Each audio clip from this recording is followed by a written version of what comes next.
Welcome to NovoEDTalks, where we reveal real-world strategies and expert insights from learning and development professionals. In every episode, we chat with practitioners, course designers, learning strategists, and business leads. We hear about their experiences in the learning industry and predictions for the profession and the trends that they're seeing. But before we get started, a little bit about NovoEd. Founded at Stanford's Social Algorithms Lab in 2012, NovoEd is a people-centric, capability-building platform that combines social and collaborative learning to drive performance readiness at scale. Through cohort-based experiences centered around human interaction, NovoEd taps into collective wisdom, placing each learner at the center of perspective, application, and expertise. Large enterprises such as 3M, GE, Marriott International, and Nestle partner with NovoEd to accelerate their critical initiatives, reconnect teams, and achieve rapid alignment through learning that is felt, experienced, and swiftly transformed into impact. Now, let's meet our guest for today's episode. Hello, everyone, and welcome to the NovoEDTalks podcast, a space for training trailblazers to get real. My name is Melissa Fisk. I'm the producer of the NovoEDTalks podcast, and today I am joined by Madison Gattis, who is the Director of Client Experience at TED at Work. Madison is the Director of Client Experience for TED at Work, driving strategy for a learning advisory approach to client care and ensuring their solutions are focused on the needs of their clients and global business trends. Prior to joining TED at Work, Madison was a consultant for Gartner's Talent Management Solutions and a team lead for Linkage's customer success team, overseeing organizational transformation. She brings nearly 15 years of experience crafting L&D, talent, and org-wide transformations with a focus around experiential education, cultivating inclusive workplace cultures, and executive leadership. Madison, it's an absolute pleasure having you on the NovoEDTalks podcast today. Thanks so much, Melissa. Thanks for having me. Awesome. Well, why don't you start by telling us a little bit more about yourself, your role, and what you do at TED at Work? Yeah, so I actually started in nonprofits. Shout out to the Treasure Island Sailing Center in the San Francisco Bay, focused on experiential education for youth. And I think that was one of my first sort of like big girl jobs. And when I came away from that after having like a really phenomenal mentor in that position, it was the type of role that you wear every hat under the sun, except for like youth education, it's all operations and things like that. The thing that really stuck out to me was my love of the impact of learning, right? You can see the change when you're working with a population like that.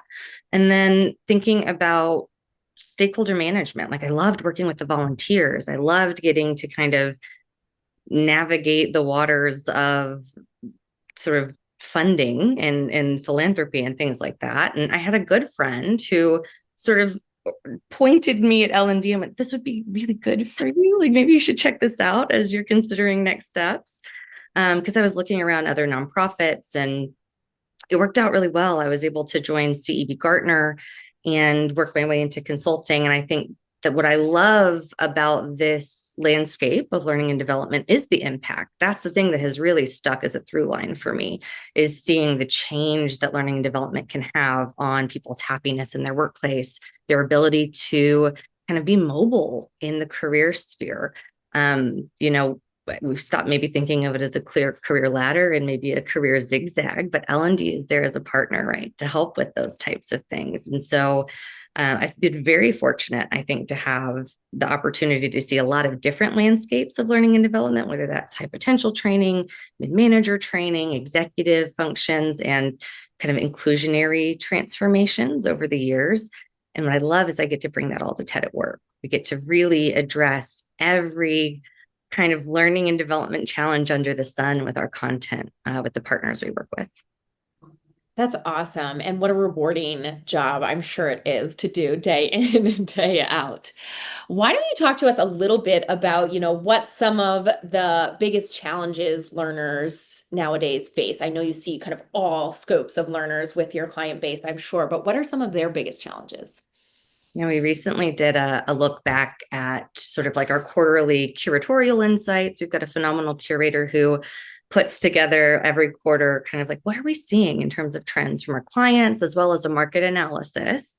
And what I love is that it kind of mirrors what we're seeing in our own workforce, and that's early careers. So, like welcoming Gen Z into the workplace, helping them polish those professional skills early and often to help set them up for success. And then mid-level managers and up, the role is ever changing, right? And so I think that's a constant call to action, as well as AI and future readiness. And so I would say those are like the big three that we're hearing right now.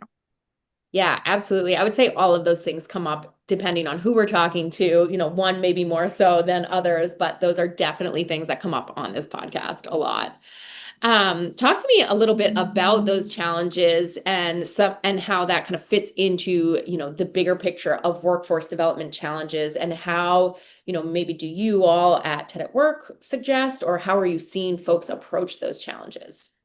Definitely. So I think for AI, what I'm seeing mostly is the maturity of approach and strategy, right? There was sort of this, what do we do with this thing even 2, 3 years ago? We had, I think in 2022, Sam Altman on one of the TED stages speaking to Chat GPT. And now we have our own TEDwise AI, Chat GPT, along with some other models that you can leverage. And so I see the transformation within TED. And the way that it shows up, I think, in a lot of our business partners that we get to work with is AI academies have become very popular. I come from sort of a landscape of leadership academies, and seeing that AI, we're like, we really want to dial in on what is our organization's approach to AI? What do we want to encourage folks to do? What do we want to discourage folks to use it for? And really thinking about how that slots into their business strategy. And so I'm seeing a lot more motion to kind of come together under those types of strategies compared to even a year ago. I would say that there's a lot more formal thinking about how we leverage AI versus the initial sort of, what is this thing? Yeah, absolutely. It's been really cool on this podcast, starting it at the beginning of 2024 and hearing people just kind of like touch on AI. It never was like, and now throughout these conversations, it's weaved throughout and they're using it for this and how we're approaching it, this and the challenges and yeah. So, but I've actually never heard AI academies before, that term, but I love that. And that makes complete sense. And it is more or less what we're seeing most businesses do. So that's really cool. Like from foundations up to strategic, how are you leveraging AI? And like, what can that really mean for you? As well as like, how can managers bring AI to their teams in like a thoughtful, kind, human way, I think. Yeah, absolutely. We're seeing a lot of that. And I think it's so important and like kind of taking down the fear and the guardrails so that people can have these open, authentic conversations about it and like explore it without being like, oh, I can't use that, or, Exactly. I hear a lot less, oh, it's Skynet, and a lot more like, oh, this will be helpful. Exactly. Speaking about the changing workforce, as skill sets for success are obviously shifting constantly, especially with AI right now, what strategies do you see folks, or do you encourage, teams to implement to make sure that the workforce kind of remains adaptable and prepared? I think some of the things that we're encouraging folks to do are the standards within L&D. Like, are you working across the organization? Depending on their structure, it could be centers of excellence, it could be functional, but are you looking across the landscape to understand where is this showing up, especially AI, in places like tech stacks or other technical skills that may need to be refined? Where are you building your soft skills, right? We know that human skills have to accompany technology skills, whether that's buy-in or how to leverage this in a human way versus it being maybe a tool that kind of takes the human out of the situation. And so I think some of the strategies that we're really trying to anchor folks in is, we know that it's bright and shiny, and the structures and sort of academic nature of L&D still hold very true for the types of investigation, interview, and skill tree development that any organization would want to do. So maybe looking a little bit before leaping into that exciting new tool that's available, or thinking about like, oh, there's a very shiny new model, make sure that it really fits your organization's needs.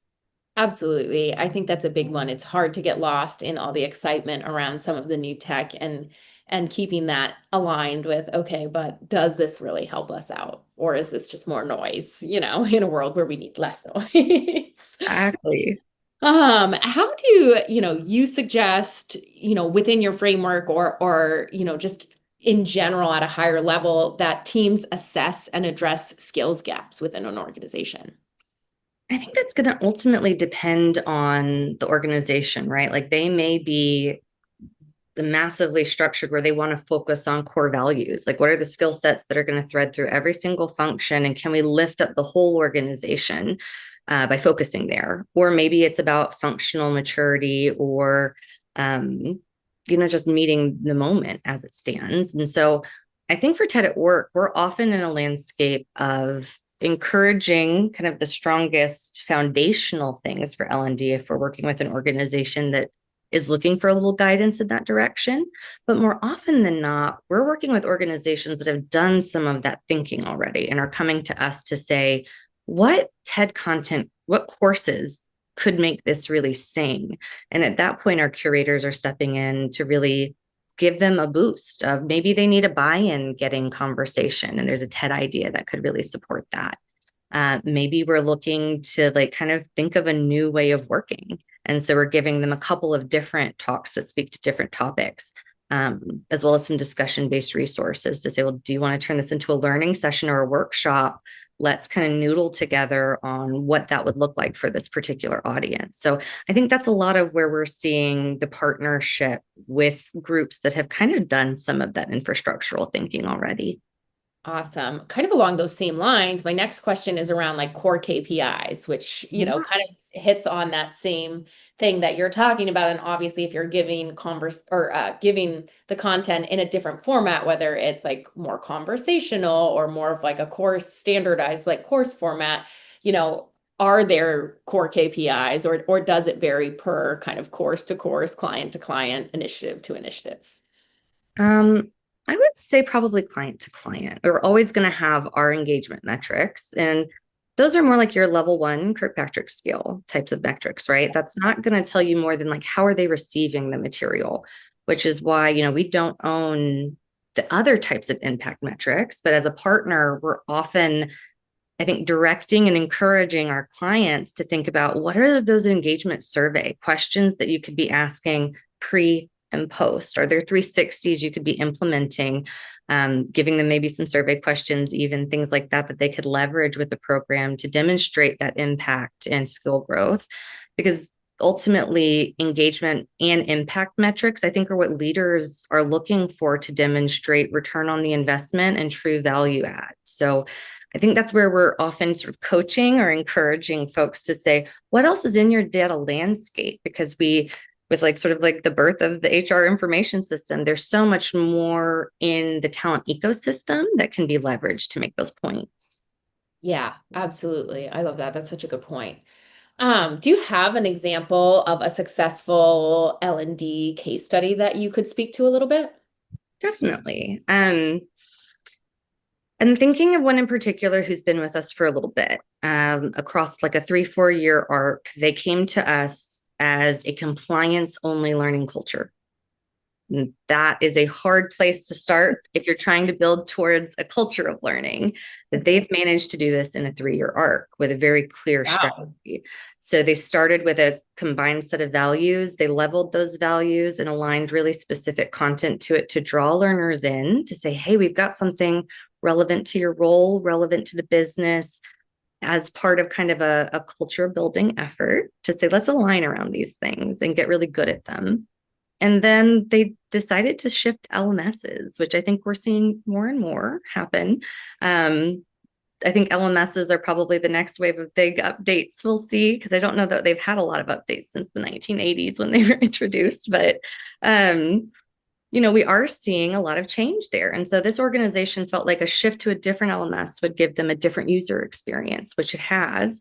And it's made the self-led learning a little simpler. And so what we've seen is a dramatic shift since that relaunch to almost holistically self-led learning. They're kind of dropping little breadcrumbs for folks here and there, but they're not having to lean in quite as hard as they did at the beginning.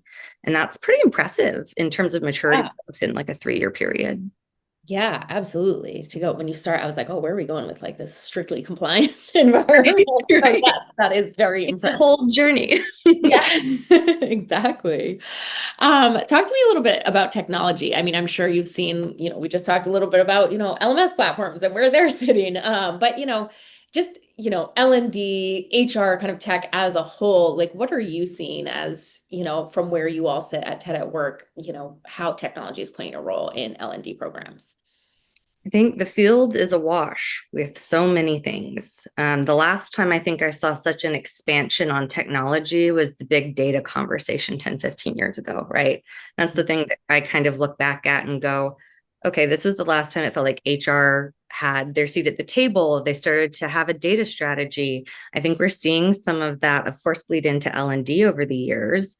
The AI expansion now, one of the biggest things that I'm seeing is personalization capabilities. And I think we've struggled collectively to do the 70-20-10, where 70% of learning in the flow of work is happening in a natural way. And a lot of the AI technology that we're seeing that's speaking to how can we slot that in naturally to the world of the workflow? That is the biggest capability gain I'm starting to kind of see in this landscape of tech.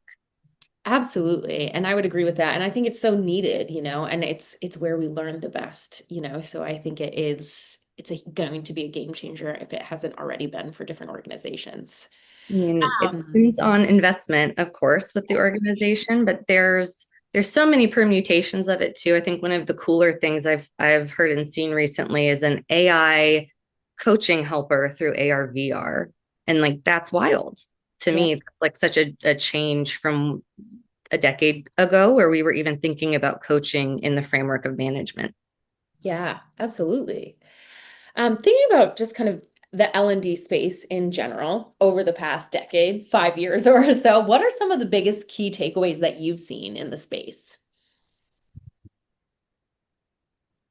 There's so many. I'll keep it narrow. Let's see. I think in the last 5 years, digital learning has sort of had its actual seat at the table for learning. I think there was a lot of questions before the pandemic of like, could this be done? And I spent the pandemic years bringing digital training to executives after they had been in the land of live training. And it was a great proof point to see virtual training and digital training can really work, especially in a time when that can be one of your biggest retention tools.